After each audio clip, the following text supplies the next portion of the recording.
Darkness falls, and with it, the truth emerges.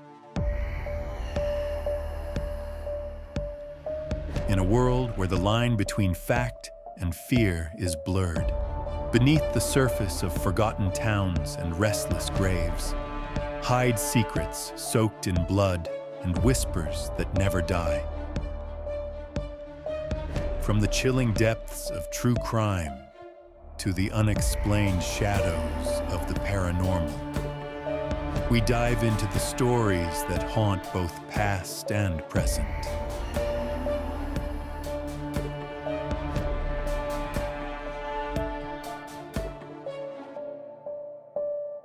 Welcome to Realm of Darkness.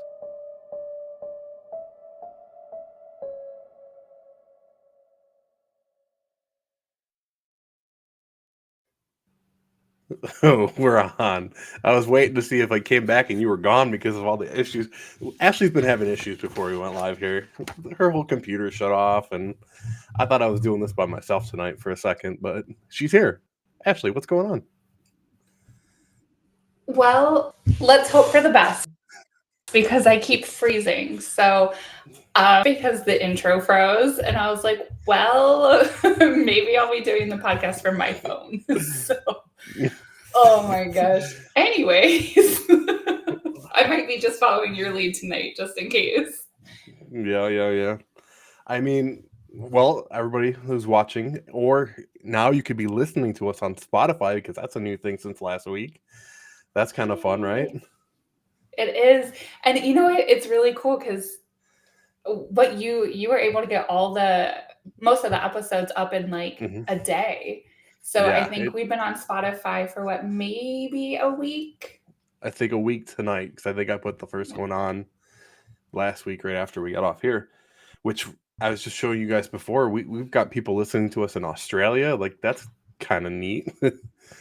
So hello if you're listening to us in Australia. Thank you.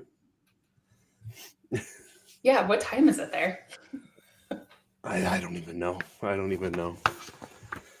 But we're doing another I almost said true crime because that's, how I usually write it. So, but I laugh every time because even with the intro, I still giggle because it makes me laugh.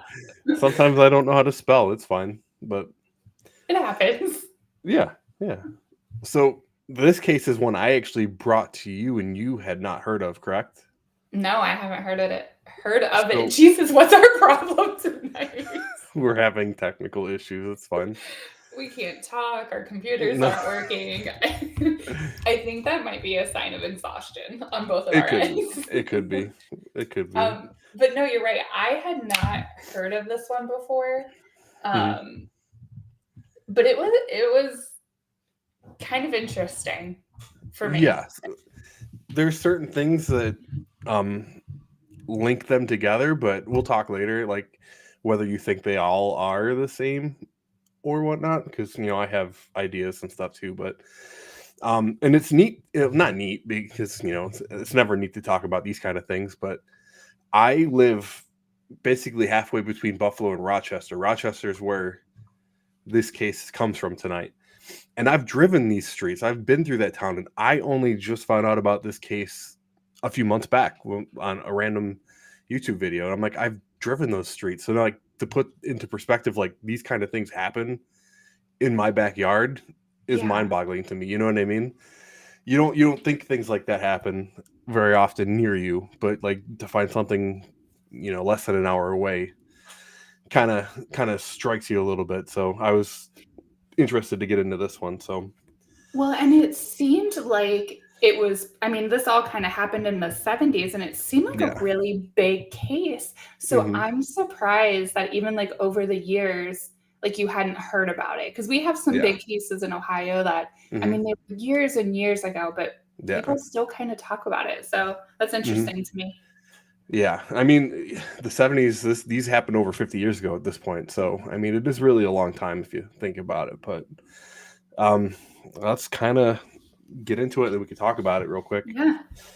So 1971, November 16th to be exact. We'll start with the first instance for this case. It's 10-year-old Carmen Colon. She it was about 4:20, so it was after school. She was living with her grandparents at the time. Her mom had her at a young age, and grandparents stepped up to watch her. And grandpa needed medicine, or grandma or grandpa, one of the two. I'm not 100%. I can't remember. Needed medicine from the pharmacy, so they said, "Could you go get this?" And they trusted her because she was smart for her age. She didn't get into a lot of trouble. She's kind of a loner from the research I did. Like, didn't really talk to a lot of people. Didn't have a lot of friends.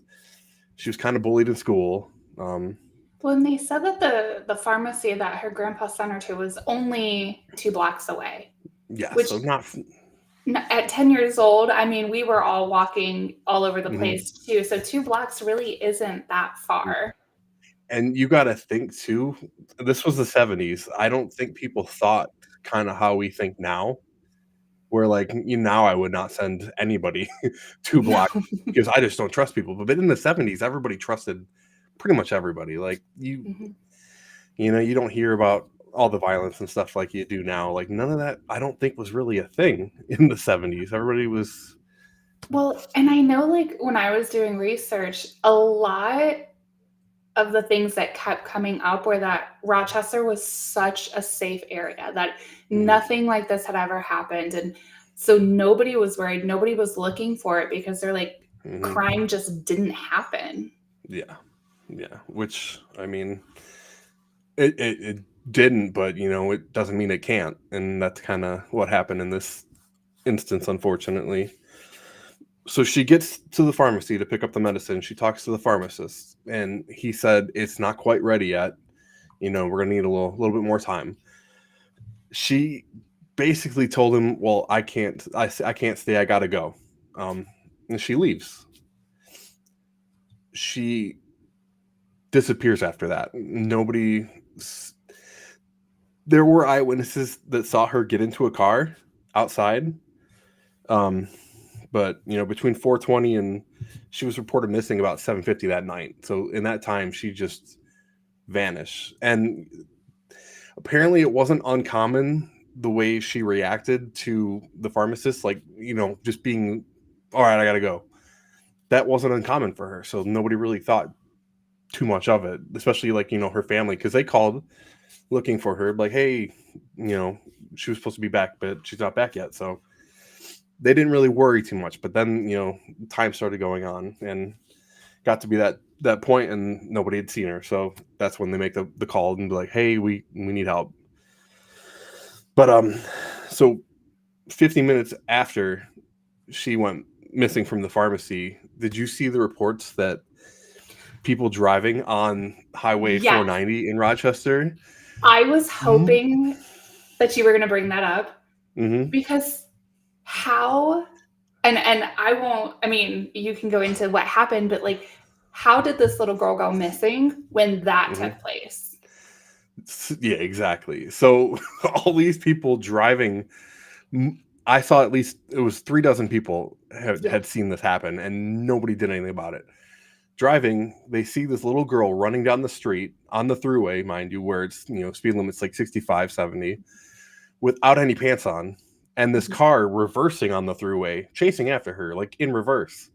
Yeah. But nobody stopped and did anything. They all thought maybe she was having a mental breakdown or anything like that. They said that she was screaming when she was running, and some of the eyewitnesses said that they just thought it was a normal family dispute, which is insane because thinking about like today, and I get back then things were different, but like today, if you see a little girl pantless running down an expressway screaming with a car chasing her, even if it is like a child that is throwing a fit, so many people would stop. And they probably, even if it was the parent, like they wouldn't believe them. You know what I mean? Like you see these social like experiments.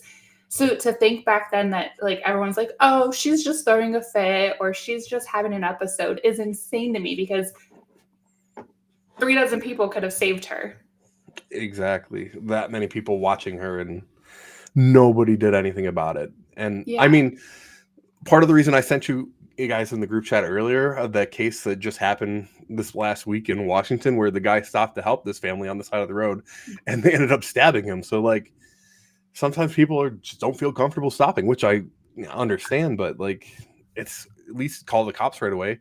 Nobody really called the cops either, but they didn't say anything until after the fact, which boggles my mind, because I'm sorry, you see that situation. At least one person saw whoever this person was grabbing her and like forcibly putting her like back in the car, like submissively is the word I saw. But like nobody said anything. No, and I guess the only like, I mean, they didn't have cell phones back then, so I guess I could see, you know, being like, oh, well, by the time we get home, we're not going to know. But even in that sense, like, try to remember the license plate, like write down the license plate number. And even if it's nothing, at least you're kind of, you know, putting that information out there for the police to look into. Mm-hmm. Yeah. But yeah, like you said, like, and that time it was different because, you know, look at the technology we have now. Sometimes that information wouldn't even get out right away. It would be a while. So we do live in an age where, like, you know, the whole Amber Alert system and stuff like that, it's a whole different thing. But technology wise, I don't think you could do that in the 70s because none of that stuff's around, like the technology. I think cell phones weren't even a thing. I mean, no. Well, and then can you imagine, like, you know, they had the newspaper and stuff like that, and we haven't gotten into it yet, but could you imagine, you know, you're a witness to that, you see it, and then a couple days later you see in the newspaper that this little girl, her body has been found, and in the way that it was found, and, you know, the things that had been done to her, like, that would just kind of, I think I would feel like immense guilt over that too. Oh yeah, absolutely. Well, let's, you know, it was 2 days later after she went missing that a couple of teenage boys saw this thing on the side of the road, and they thought it was like a doll or something on the side of the road. They go to look and realize, no, it's actually a little girl, and it ended up being poor Carmen, 12 miles from where she was last seen in the town of Churchville, which is like a suburb of Rochester, really close. But apparently she was like 300 feet off the road, and you know, they found out her pants were missing, which coincides with what, you know, people have seen her running without pants. But she was also, I mean, when they after they did the autopsy, I mean, I'm sure everybody is smart and knows what happens if the pants are missing, but yeah, she was definitely SA'd, we'll say. We won't use the actual wordage, but like it was brutal. She had a fracture to her skull. One of her vertebrae was broken, and they said that she had like scratches and stuff on her because she was definitely trying to fight her attacker, which coincides with like her trying to even run in the first place. Like she was trying to get away, but eventually they said the form of death was manual strangulation with the hands in front of her, basically. So it was kind of face to face what happened to her. Yeah, for anybody that doesn't know, when they consider something like a manual strangulation, it means like face to face with hands kind of like on top of them, rather than like a ligature type of where it's something's around your neck and they're pulling you. Pretty much right away, though, everybody in the neighborhood rallies together. They start setting up funds. I read $6,000 was a reward for any information that led to the arrest, which in this day is closer to $50,000. So it's a good chunk of money, but they got a lot of different things, reports and stuff like that, but nothing led to anything really. So by December 21st, they'd already like taken basically everybody off the case, and they had just 3 investigators working on the case at that point, which is really nothing at that point. So so my question to you is, do you want to talk suspects as we go or at the end? Because there's a lot of things around her and a certain suspect as well. Yeah. I mean, what do you think in here? Because I mean, there's one main suspect associated with just her. Yes. And not, there's two other girls, but one is mainly associated with her. So maybe, let's talk about that one. Okay, so the one suspect that's kind of more toward Carmen was her uncle Miguel. He was questioned shortly after her body was found, Well, and it was he ran away first. He left. Went to Puerto Rico. Not originally, because they said he went to Puerto Rico and never came back. So he was questioned beforehand, and it was kind of weird because the difference in Carmen, which it'll make sense as we go, but Carmen, she was seen being chased by a black car, and her uncle had a black car that matched the description. And the way that she had gotten in the car so easily in the beginning, everybody was saying, oh, she must know the person. She must know the person. Her Daisy.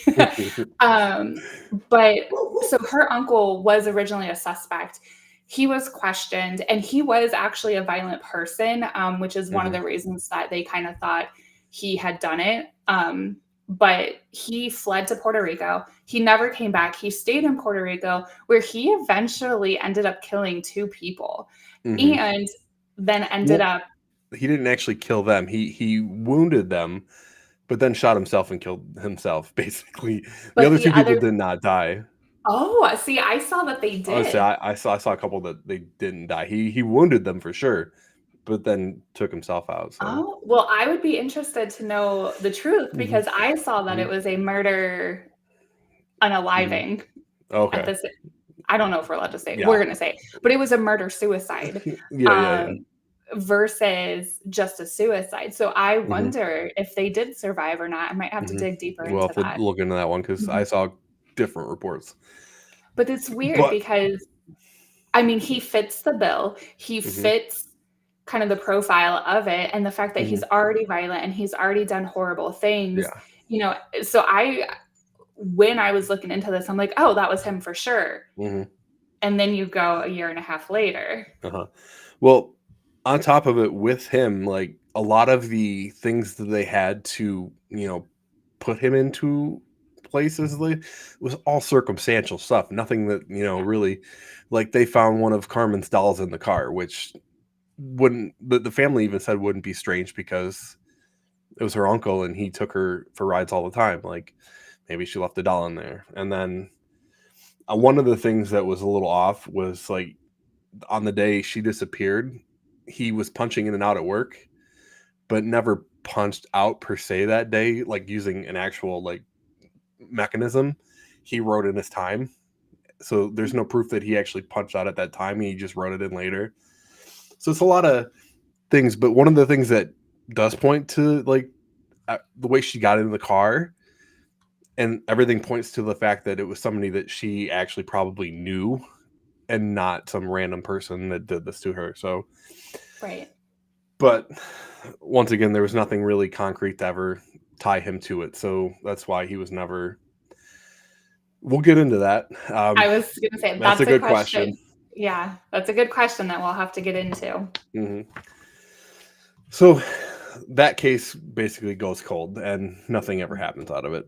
But, things start to get back to normal. But 17 months later, 5 p.m., April 2nd, 1973, 11-year-old Wanda Walkowicz, she was on the east side of Rochester. She was coming home from school after running an errand for her mom, I believe. She went to get groceries at the grocery store. This was at 5 o'clock. 5:15, she starts walking back down Conkey Avenue, which I've actually driven down before. So that's one of the things, like I said, puts you into, perspective of, like, being a thing. But 5:15, she doesn't show up back home, and about 8 o'clock, her mom files a missing person. Police kind of hit the ground running on this one because of what just happened, over a year ago to the other girl. So there was about 50 detectives. They kind of did a perimeter and, like, started searching out from the last place she was saw. Several people had seen her walking from the grocery store, so she definitely made it to the grocery store and was walking home. Because they saw her with groceries, right? Yeah, she had one bag and she was kind of struggling to carry it, which, we all try to carry bags of groceries and stuff like that. 3 of her classmates even saw her like up against the fence trying to like reposition it so they carry it. And somebody saw a brown vehicle drive past her. One of the reports. But unfortunately, she was found the next morning at 10:15, fully clothed, discarded at the base of a hillside, almost like whoever discarded her they threw her out of the car as it was still driving by, is what they kind of said.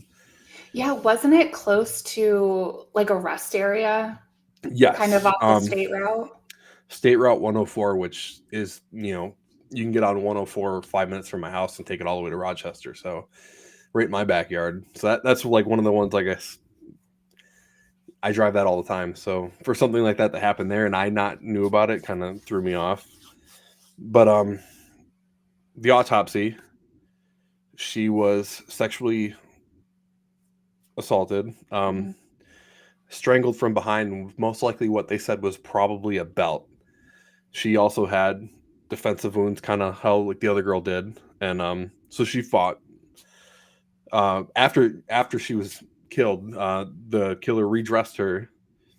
And but there were traces of semen and stuff like that. So what your dad was asking about, that's one of the things like they were able to keep and start doing tests. But there's other stuff like white cat hair on her clothes, which on her clothes. The family didn't own any cats, so that was one of the things that was a tipping thing. Like, well, this had to be from wherever this was from. Yeah, and one of the things they kept saying, well, and first, I don't know if we mentioned, but her body was found in Webster. So clearly this is called the alphabet murder. So I want you guys to pay attention to the names, the locations that they're being found. And there were eyewitnesses to this one too, but really all they said is that they saw her walking with the grocery bags and that they saw a light colored Dodge Dart, which I don't even know what that car is, but I've never heard of it. Yeah. I've never heard of it either, but it's just crazy because now you have 2 cases, very similar eyewitnesses. Yeah. So it's like this person isn't, I don't want to say not being careful, but they're really not being as careful as you think you would be if you're like abducting and murdering children. Yeah, exactly. And apparently the last witness saw her 0.2 of a mile from her house. So she was literally almost home. But like you said, so the first girl, you brought up the alphabet murders. People start tying these 2 together pretty quickly because they're similar circumstances. Both girls were, assaulted and strangled. And then the alphabet thing, which is interesting, we'll talk later, but like Carmen Colon was found in Churchville, CCC. Wanda Walkowicz was found in Webster, WWW.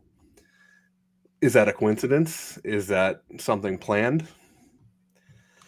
That starts to become a theme though with like people in the city. People are like, we better watch out because you're AA and A-Town is right over here. So it's just that gets people talking and trying to put both cases together.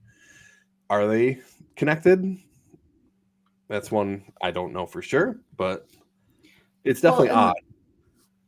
Yeah. And, to this question, technically, and Nate always laughs, but technically a serial killer is 3 or more. So right now it's just murders. It's not necessarily classified as a serial killer. But I do, at the end, this is about in the case where my mind starts going crazy because the first and last name, the name of, the town they're found in, all these different things, the same way of being abducted and, assaulted and all. It's like,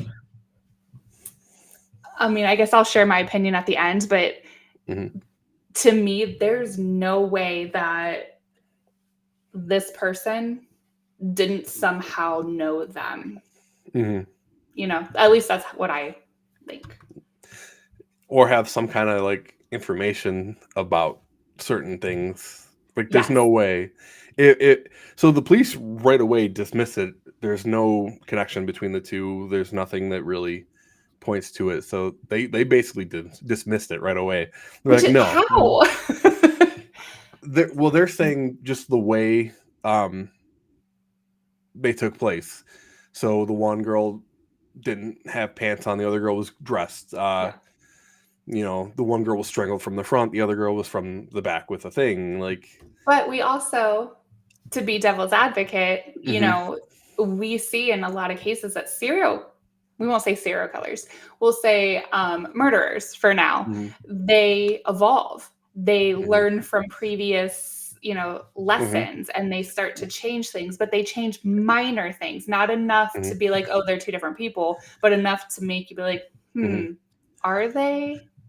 And I totally agree with that, because look at the first one and how many people saw the girl running down the street.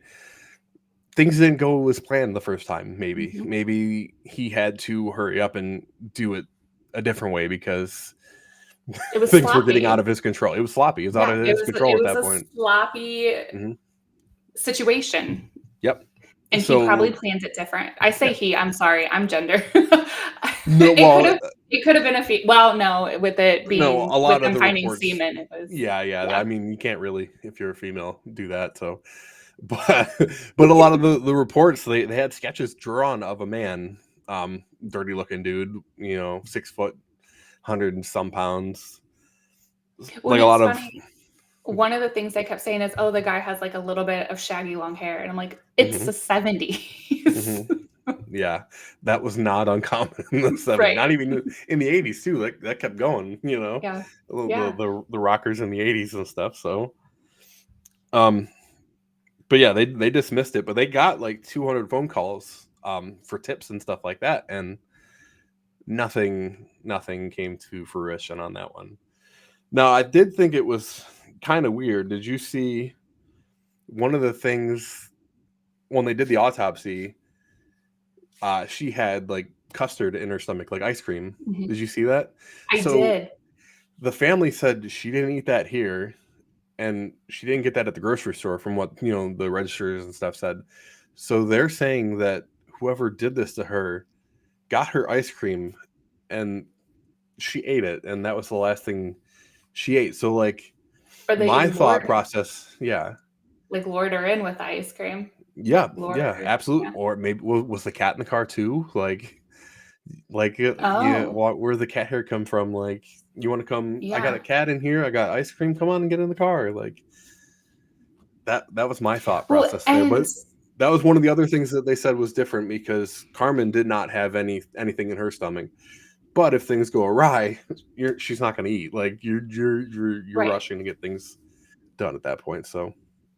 Yeah. What were you going to say? I cut you off. Sorry. No, all my different theories, but I also want to wait to the end, because I don't want to. Yeah.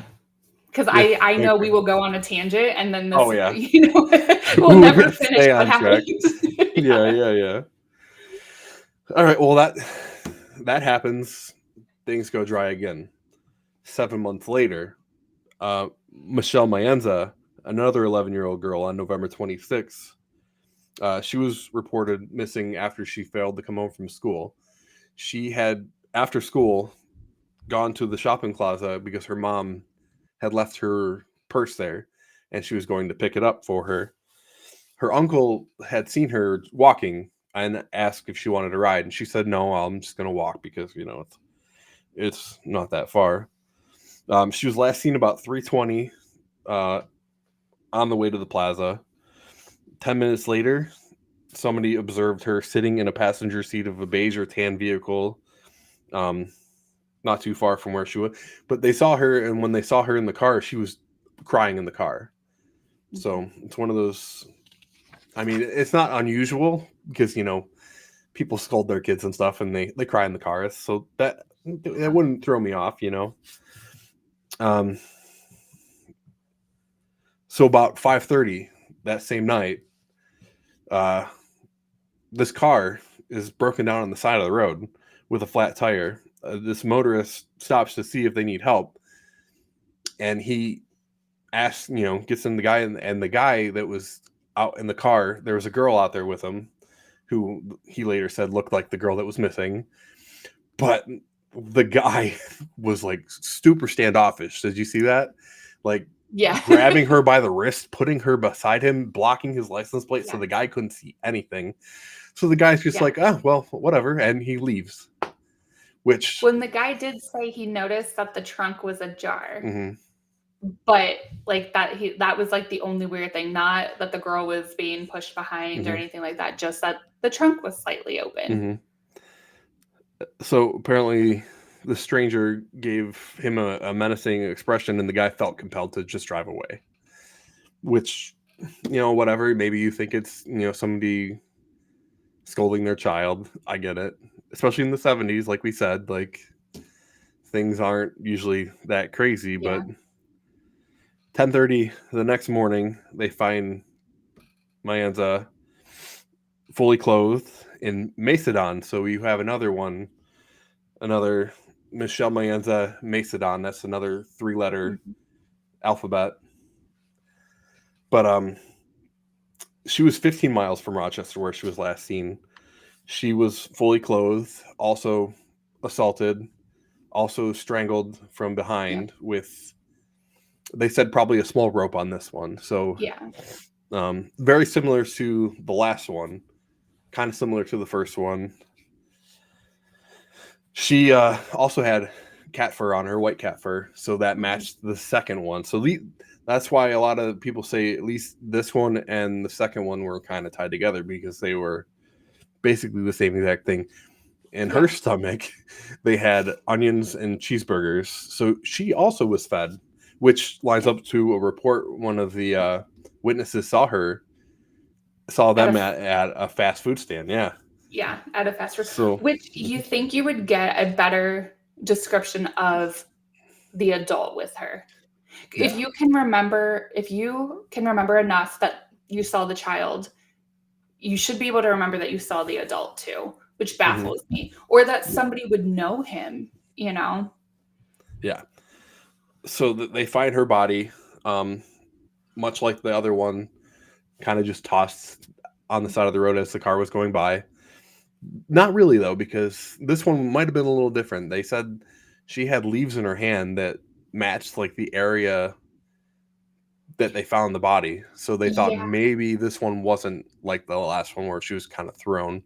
Yeah, they think that, well, the previous two, they had said that they think that they were murdered in the location of where they were, but then just, like tossed aside. But this one, because she had like that foliage in her hand, they were saying that it was kind of close to, or like was remnants of a nearby like dump site. So they're thinking that she was actually murdered at a different site and then taken, and her body was placed there. So with her too, they were able to got a partial print, like palm print, from her neck that they were able to, take, and also semen and body hair in her.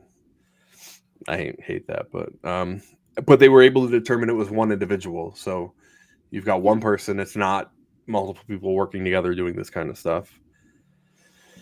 Yeah. But and it sucks. And unfortunately, I know we had a question earlier about if it's been solved. It has not been solved yet. No.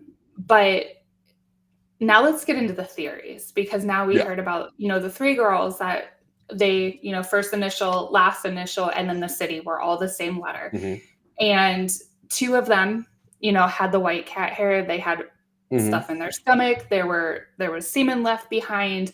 So I do think, I know that in their beginning they said that they weren't connected, but I do think, like we mentioned, that he evolved with each one, and each one got a little bit, I hate to say cleaner, because that's a horrible way to say it, but it did. It seemed like he got a little bit better at what he was doing. But one of the things that I noticed is each one of their bodies was by kind of like a major expressway or a highway. And this is where some of my my mind starts running. So I guess you did a lot of research on this. So my theory is, if you know a child, a 10 or 11-year-old, because that was the age range, if you know enough to know their first name, their last name, their schedule of where they're going to be, because you're probably watching them. Mm-hmm. And you have to have an idea of who this family is. I don't think this was just a random selection, because we got to remember, back in the 70s, you know, we didn't have the internet. So it's not like you could just randomly be like, oh, who lives at, you know, Nutmeg Circle, and find out the family listing. So to find these little girls' names and to have it down to first name, last name, and city, you had to know the surroundings, because you had to know a city that had that same initial. You had to find 3 girls that had the same letters. So I'm thinking that this person either knew the families, or knew the girls. So my first thought was school. Did these That's girls what go I to thought too, yeah. Yes, I'm like, did these schools or did these girls go to school together? Was it a teacher, a janitor, a coach of some sort? But I could not find anything.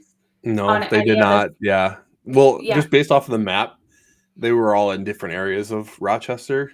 So I think they were all different schools, because there was multiple schools. But yeah, but I mean, like, even suspects, like, none of them were like teachers or anything like that. So then I started thinking, because there was such a lack of evidence, and, you know, they did put the DNA into the database. It wasn't that great back then, but all of them were found by like an expressway, you know, and when these killings happened, everybody saw this car or these cars, but then they never saw that, like, they weren't like, oh my God, I think I saw that car that everyone's talking about. So then I'm like, okay, what if it was a semi driver or a truck driver? Because you come in, you go out, you know, you're on the expressways, you know the areas really well because you're doing a lot of traveling. So that was another theory of mine. Yeah. So one of the things I saw is that if you're going with the theory that they're all linked and they were all done purposely, it could have been like a social service worker who had access to a lot of information, because all 3 kids were from poor Catholic families, had very few friends from, you know, the reports I saw, and they faced issues like bullying and poor academic performance in school. Like, they weren't very good at school. So maybe that's kind of a link that did it, and it was like a social service worker of sorts. But to play advocate, so basically the police department all said, even like to this day, they all said it's just extremely unlikely that this double initial thing and all of this is relevant at all. They don't think it is at all. Well, let's take it a step further. So you said a social worker. Yeah. Okay. Well, I know growing up that the police presence was very heavy in our neighborhood. They would drive around, they would give stickers, they would play with the kids. So the kids and the police knew each other very, very well. So, and honestly, police have access to those kinds of records. They can look up socials and schools and houses and addresses, and, you know, they know the area because they have to patrol it. And, you know, they had hundreds of suspects, but nothing came about for anything. And I just think that's insane. The police interviewed 800 suspects. So there was quite an extensive list. But yeah, like you said, nothing ever came. Like, they never got anything that they were able to track this down to one person.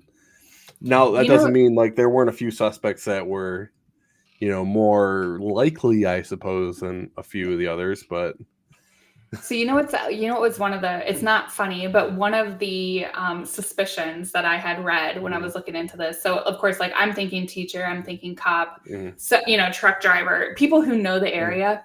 Somebody actually kind of like, in one of the things I was looking at, they said something like as simple as like an ice cream truck driver, because the kids know you, custard, they know the roads, you know, they know all that. And I was like, that actually, I never thought about that, but I mean, that would, you know, an ice cream truck is the way to lure kids in.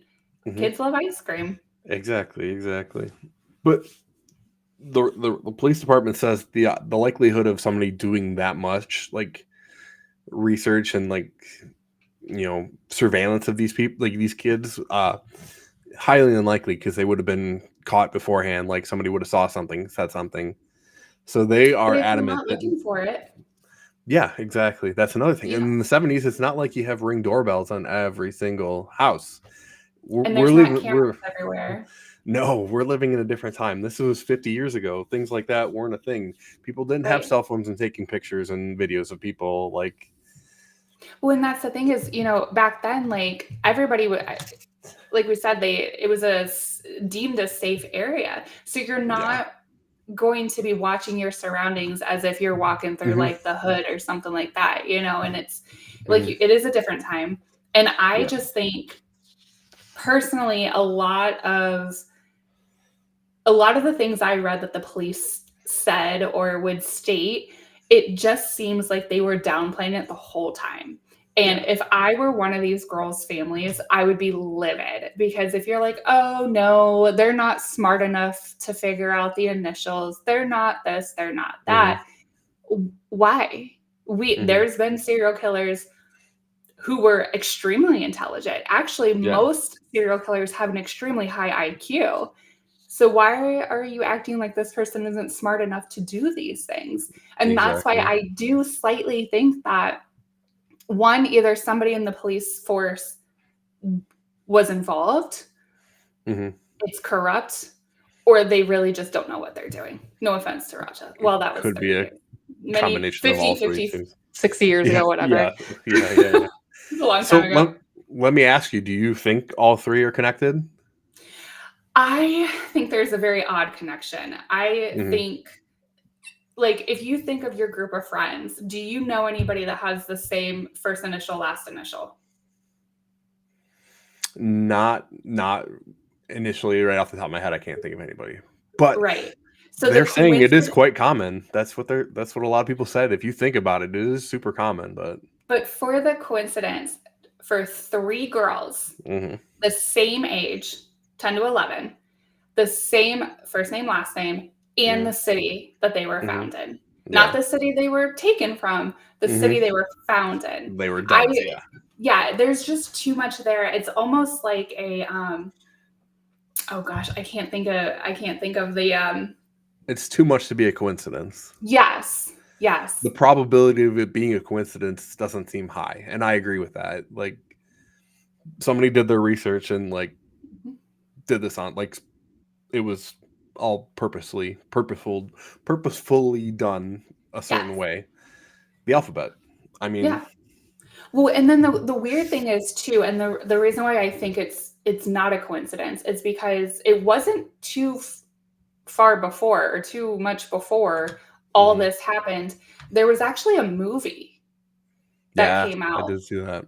Yeah, there was a book. Well, first it was a book, and it was about a serial killer who goes and kills these women based off of first initial, last initial. And it was just too similar. I mean, in the book, they are grown women, they're older. And then there's a movie made about the book. And it is the same thing. They are older women, they're beautiful, and he kills them, but they have the same first initial, last initial, and they're found in a city that matches their initials. So the fact that this literally is following the steps of the movie and the book, I think it's a copycat. I think it's somebody. Yeah, I think it's a copycat, because technically, this isn't the only person who is copying that book and movie. No. So you want to get into that one. So there is a list of suspects that were all in this area at the same time. One of them, who was that one? Why don't you talk about that one, Ashley? So oh gosh, I forget his name already. I even wrote it down somewhere around here. Joseph Nasso, was that the one? Yes. So he actually was in California, and he was murdering women, older women that happened to be like prostitutes and sex workers. Mostly prostitutes, yeah. Yeah. And they were kind of following the same line, where they would have the first initial, last initial that were the same. He would murder them. But the weird thing about it And I read articles on this guy, but the one thing that stuck out is one of the women that he killed has the same exact name of one of the little girls. Carmen And Colon. yes. And did you see where he was originally from? Rochester, New York. Yes. Yeah, so he was known to go back and forth between New York and California in the early 70s. But those other crimes, so the last one was 1973 here in Rochester. He did those murders from 77 to 94 in California. Which would have been after these little girls. Yeah. So that's what I'm thinking too, is did he get out there? Did he do his research? Did he find, because, maybe if they're smart enough, they're going to leave little clues. Sometimes they kind of get off on that, getting clues that they think will get them caught. And I mean, to find a girl with the same exact name as a little girl that you possibly murdered in Rochester, the town you're from, that might have been the clue. So he was adamant that he had nothing to do with that. They did, so get back to your father's question in the chat about the DNA. They did run his DNA to the DNA, because now obviously he was caught in 2011, so this was much more recent with advances in technology and all that stuff. But he was not a match to the DNA they had, so he was basically ruled out. I was bummed when I read that. Yeah, I mean, everything there lines up to like the same kind of concepts, but the DNA said the prostitutes, they were sexually assaulted, they were strangled, and it was. I mean, if he was doing that just out of it being ironic, it was too close to not think that he did it. Yeah, the only real difference is the age of the girls, I think. Yeah, but people, it's easier to take a prostitute than it is a child. Yeah, because you could just say, "Hey, I got $20." Yeah, and they willingly get in the car, and then there you go. There's no struggle, there's no nothing, and it's like you learn from your mistakes. But yeah, you're right. He was not a match. But then there was not an officer. There was a firefighter. Yep. In the town who was extremely violent. Yeah. So Dennis Termini was his name. He was 25 years old. He had the nickname the Garage Rapist, we'll say, just to avoid. But 14 women. 14 women between 71 and 73. So you're talking same exact time that other stuff is going on. And he did own a beige vehicle that kind of matched up to the color of the car seen around the other murders. And he lived close to the second girl, Michelle Maenza. He lived maybe a block away from where she lived.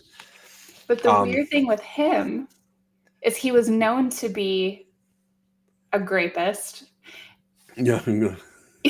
That's the only way I know how to put it without getting kicked off of anything. Yep. He was known to do that. And there had been 14 different girls that came forward and said that he sexually assaulted them. But then I find it interesting because then once the police thought maybe he had something to do with it, he committed suicide. Well, so January 1st, this was 5 weeks after the last one. He had tried to abduct a teenage girl at gunpoint. She fled and was screaming. He takes off, tries to abduct another girl. She starts, screaming, but he was pursued by the police, and ultimately he, took himself out, we'll say, with the gun he was carrying. But here's my question. Yes. Is when all that happens, why did it take so long for them to process the DNA?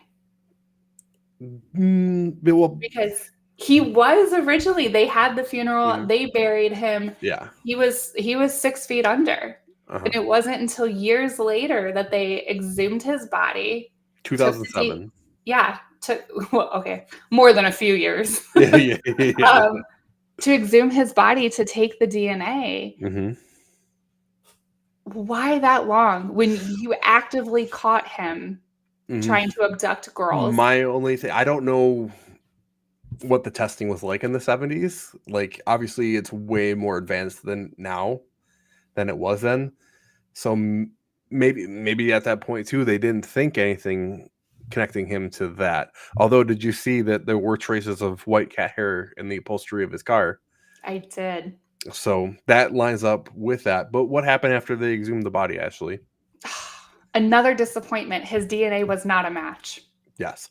So he was ultimately determined not responsible for the murder as well because of the DNA. So you've got two people tested and two people. Just goes to show, though, Rochester maybe wasn't as safe as people thought it was in the 70s. If you've got two of these guys plus one more notorious one living in the same area at the same time. When you got 3 girls murdered, 14 sexually assaulted, who knows? Because back then, even in today's world, women don't come out as much as they should because unfortunately there is victim shaming, there is victim blaming. It is, well, what'd you do to make him do that? What, so there could have been a lot more victims that just were too scared to come forward. And that again is why I think, I don't know. I think there's something in that police department.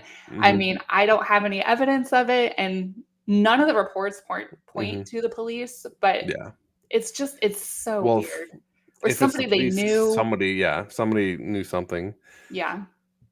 There was one more really noteworthy suspect in the area during this time, Kenneth Bianchi, who might sound familiar if you've ever heard anything about the Hillside Strangler.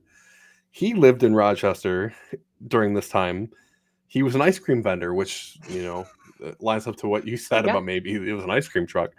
But yeah, they were technically, in his cases, there were 2 of them. He had a partner. Yeah. He was known to have worked in a location close to the first 2 murders, but he was in Rochester at that time. That was, he was there. Like that's definitely a thing. He goes to Los Angeles in 76, and then between 77 and 78, him and his cousin, like you said, they murdered 10 young girls and women between 12 and 28. The Hillside Strangler murders. Now, he vehemently denies having any responsibility for that, to the point where he's, tried to get the investigators to clear him over and over. do you know if they ever took DNA on him to run it against that? I believe they did. And I think, I want to say it came back. Okay, so either it came back negative or because I can't remember what came first. But they said that from the age of the DNA, some of it was kind of like deteriorating and they weren't able to get enough to match it. Because even my question, and we talked about it beforehand, is now in today's world, we have 23andMe, we have Ancestry.com, we have all these different DNA platforms where we know of a recent case where they put the DNA into one of those platforms and they were able to match actually Brian to the Idaho murders based off of a DNA of a family member. Yeah. So that person, the killer, wouldn't even have to be in the database to possibly be caught. But I want to say when they pulled his DNA that it was already deteriorating and they weren't able to do anything with it. Because he was never charged or convicted with these girls' murders. No. Now, one of the things that is a little suspicious, he had driven a vehicle in the same color and model as the one seen near, the victim. So, but once again, I did try to find out if he had a cat, and I could not find out if he had a cat. Nothing. But it's still suspicious because you've got all these things going on in the same little area of Rochester at the same time. It just shows you just don't really know what's going on around you half the time, because these are some big name accusations and things going on right in that little area. So well, and that just shows you have to be aware of your surroundings. If you see something, say something. I mean, I know again, today's day and Different age is a time. little different, but Mhm. you know, how many of those girls could have been saved? How many of those women Yeah. could have been saved if somebody would have just spoke Mhm. up in Mhm. that moment? And okay, maybe you're gonna get beat up, maybe you're gonna get in Mhm. a fist fight, but the life of a child or another human being would be worth it, you know? Yeah. Yeah, for especially Carmen, all the people that saw her running without Mhm. pants down the freeway, like, that one strikes me more than any of the other 2 because the other 2 could have been, more like, "Oh, it's just a kid with her parents," but this one looks Yeah. awful, and I wouldn't imagine, like, me being one of the people that saw that and didn't say something, and Well, and then finding out what happened. let's go a little bit farther. We keep saying pantless. When Mhm. we say she's pantless, we mean she is bare Mhm. completely on the bottom. So it's not a child running down the street in a shirt and underwear or, you Mhm. know, undies or whatever. It's no, she was completely bare Mhm. on her bottom half and no one stopped. Screaming for her life basically, and nobody Mhm. stopped. That's the tough pill to swallow there, especially, like, if you were one of the people that saw it, and that basically, like, the outrage in Rochester over all of those reports of people seeing that, I couldn't imagine. Like, Right. the family, like, I'd want somebody to stop and help my kid, but, some Yeah. people just, mind your own business type mentality, I guess, but Well, and it's insane because even as a mother, you know, you hear all these things Mhm. today where it's like, "Oh, this woman stopped in," or "This person stopped or stepped in." And it's like, as a mother, I could not watch another child screaming and being Mhm. completely pantless and be like, "Oh, they're probably just having a fit." Mhm. No, I like my kid, even if he has a fit, he doesn't do that. He's not running down Mhm. an expressway. But No. and the sad thing about this case is as much as I looked into it, and I know you did a lot more research. So correct me if I'm wrong, but I did not find any current suspects. No one was charged, no one was convicted, No. and they're considering it an unsolved cold case. Yeah. So unfortunately, this story does not have that happy ending where somebody was caught and convicted. There's nothing there. So I did send you one TikTok video of this girl I Yeah. found. I tried to get permission to use it here, but she posted a TikTok video not too long ago saying that her grandfather was probably the killer, the alphabet killer, because of who, like, he owned a grocery store. He had a cats in the basement. There was a whole bunch of different things she went off to say, Well, she but said he actually owned the grocery store that the little girl went to, mhm, mhm. that She knew the he girl. the one who put up.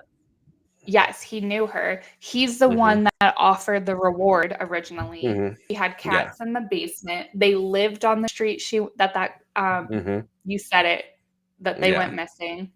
Um, it's just and okay, that's a lot of, you know, accusations. That's a pretty heavy accusation, yeah. Yes. Yeah, and to be putting it on social media, especially like, "My Yeah, grandpa killed someone." I mean, now yeah. her grandpa has passed, so Yeah, it's he not passed like a he while could ago, be yeah. convicted, but again, if they had just a little Mhm, bit left, they could run her DNA and then the mhm. DNA that they found and see if there was even Yeah. slight match. Well, the girl had submitted DNA, and because it's not really like, I don't wanna say an emergency, that's not the right word, but because, like, what's really gonna happen now, like, Yeah, so it's one of those things where it's in the pipeline, and when the results come back, I follow her on TikTok, so hopefully she posts something about it, but I mean, that's really the only lead that they have right now at all, as far as I know, because you obviously don't know what's going on inside the police department. They might have yeah. something, but they don't say anything. But you Well, also got yeah, to they think, might be working on stuff. I mean, they did that with the Idaho murders. mhm, They were working on stuff yeah. for a long time and no one had an idea. The reality is this was 50 years ago now, so Yeah, this person who did this is probably between, if they said they was 20 to 30 then, he's 70, 80 now. So who knows if he's even still around at that point. So right. it could be anybody. Hopefully one day there's, a happy ending to the story and somebody gets convicted and put away. Well, maybe not put away, but they have somebody Closure. and they could say this is what happened to your kids. Yeah. I mean, I that's a long time to wait for those kind of answers, though. Yeah, that's a It's a long tough one. time to let Hmm. anger fester. No, I Yeah. agree. I hope one day. But we talk about it all the time. We always want cases to get solved. Just Hmm. the victims have been gone for so long, but Yeah. still, the families, they live with that Hmm. every single day, even if it's been 50 years. Yeah. I know Carmen's mother passed away a couple years ago, and like she said, like basically her biggest regret in life was not being able to know who did that to her daughter. And that's just awful. I would hate to be like live life like that. How do you go on? How do you Well, carry on with your life? and how do you trust anybody after that? Yeah, Because if you you don't. don't know who did it, like I said, my mind was running. So you're going to look at everybody Hmm. that's close to you. You're going to look at friends, family, Yeah. coworkers. You're not going to trust anybody Uh-huh. ever Yeah. again. At least Hmm. I wouldn't. It's definitely tough because I think all three were connected, but there are certain things that make you think that maybe they're not. Right. But Yeah. it was a tough one. It was It tough. All three was. girls are buried in the same cemetery too. So that's just one of those things in the city of Rochester that it's a stain on that community that a lot of people just like me don't even know happened at this point Yeah. because it was so long ago. So Well, hopefully we can bring awareness mhm, somehow, and maybe the results will come back for that girl, and maybe she's mhm, right, maybe she's not, but we can always hope. So, mhm. Yeah, I mean, overall, I would say if you see something, say something right away. Now, like if we said, the technology is a little different because now everybody's got a phone on them, can mhm. follow or go live or do anything. Back then, there wasn't all that, so things might have ended differently if this happened today. Yeah, It's hard to say, but it's sad, but yes, unfortunately, it happened. But yeah, on to, how about we switch gears? How about we yeah, do not so something? unfortunate I know things. we're all like, oh no, right before we go to bed, we're all going to get Yeah, depressed. yeah, How about we switch gears a little bit and talk about some positive things that have been going on? Because yes, I know personally you've been hard at work doing things behind the scenes for Realm of Darkness. I've been doing things for Realm of Darkness. We've yeah, been really trying to hmm, get the brand and the show hmm, going. yeah. So tell everybody what you've been up to, because it's really cool. And I know most of them probably know, but maybe not. Oh, I mean, obviously, in the last week we launched our Spotify, so people can listen. My sister, I see her in the chat. She, it's tough sometimes for people to sit down and watch something, but everybody on the go could throw something on the radio in the car or stuff like that. So now being on Spotify, not all the episodes, most of them have made it. We've got 12 up there. This will be 13. I'm gonna get it. It should be on tomorrow morning. I'm gonna try to do them for the mornings on Friday. Yeah. But it's another way for people to listen, and I think sometimes it might be a little easier for people to listen because everybody's busy. I totally get Yeah. it. So Well, I know, like me, it's past my bedtime. I know people to go to bed way yeah, earlier than that. But, uh, I like Spotify because even mhm, when I'm working at my desk, I can put my earbuds yep, in and I can work and listen. So uh-huh. Spotify is one of my places to go. A, Um, l- a lot of my research for a lot of like these cases and stuff, I listen to other people's podcasts on Spotify. yeah. It's just an option for people to listen to stuff and find information. I will tell you, out of the 12 episodes we posted, the Ed Gein one was the most listened to, mainly because of Netflix. So Yeah. you That's find because of things what's that are going on. popular. Yeah, it's Yeah. popular because of Netflix. So we had the most listens to on that episode. Yeah. Um, Well, and then we've been talking about, it is on Spotify. Of course, it is mhm, on YouTube, which you can listen or watch. mhm, Um, but we're talking about possibly trying to get on iHeartRadio and a couple mhm, other platforms as well. And mhm. then we've been hard at work. We're building a website. So, You've been hard at work. I have had nothing to do with that one. well, I have been, I like to give the credit to the whole team. But No, yeah, so no. I've been Ashley's building, been busting her, you know what, doing stuff. I've been Don't a let her give busy anybody else credit for it. I've been a very busy lady. No, so we're building a website and it is going to have merch on it. And right now, I've been working with someone designing different shirts and hats and beanies, of course, because somebody requested beanies. I don't know who that is. I love my beanies. Yeah, so we're designing some things. So merch should be up on the website pretty soon. I would say probably within a week or so. So we've been doing that. We're still booking events. So we have an event coming up in, is it 2 or 3 weeks? I don't know how many 2 weeks away it we'll is. leave 2 weeks from tomorrow. Yep. So we are going to Mysteries of the Fort in Fort Wayne, Indiana. And I think that event is going to be so much fun. It is actually being ran by Nick and Bree, who will be on the show next week, because we are also, shocker, and we're going to give it away, but we the State House next Friday on Halloween at 8 p.m. Eastern. So on Thursday night, we'll have Nick and Bree on YouTube. Yes, it will not be on Facebook. So everybody has to go to YouTube and subscribe and watch and like and all that fun stuff. Put the little bell on so you get notified. The notifications, yes. Yeah, the little notifications. So when we put new things up. But yeah, so Nick and Bree will be on next week to discuss a little bit of the house. We've got that event. And then because we are making ourselves exhausted and we're working so hard, after next week's show, we will be going every other week because poor Nate needs a break from the editing and the Spotify and all the things he does for us behind the scenes.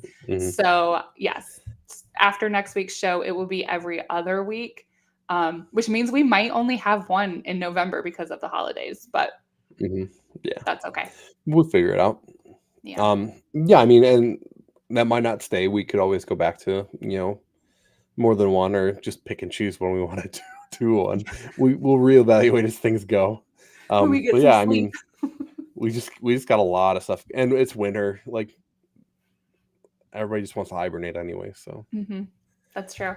But if you guys ever have any cases that you want us to research and cover, or if you have any investigators that you want us to have on, or location owners, or anything, I mean, really, we say it's a true crime and paranormal podcast, but sometimes we like to get on here and just chat. I mean, I am always sending Nate TikToks of like random conversations I think would be hilarious on the show, but some of them might be too inappropriate. Like the one today was hilarious, but yeah, we're up for suggestions. If anybody ever wants to be a guest on the show, let us know. We're up for that too. So, but like I say every week, and soon to be every other week, it's coming to that time, unfortunately. So we got to wrap it up. And don't you laugh, because I'm sure I'm going to remember it. Nate has this thing that he wrote and he put onto the end of the shows for Spotify, because they can't see us and they only hear us. And I loved it. So I told Nate I was going to say it at the end of every show. And I can tell by the way he's giggling, he doesn't think I remember it. But here we go. It says, we'll be back next week with Nick and Bree to talk the State House, because we are dropping the episode Friday, Halloween night, 8 p.m. So keep your lights low, your mind open, and your doors locked. Because remember, not everything that screams in the night is just the wind. And with that, we love you, and we'll see you next week. Bye. Bye. Oh, we forgot the exit. Here we go.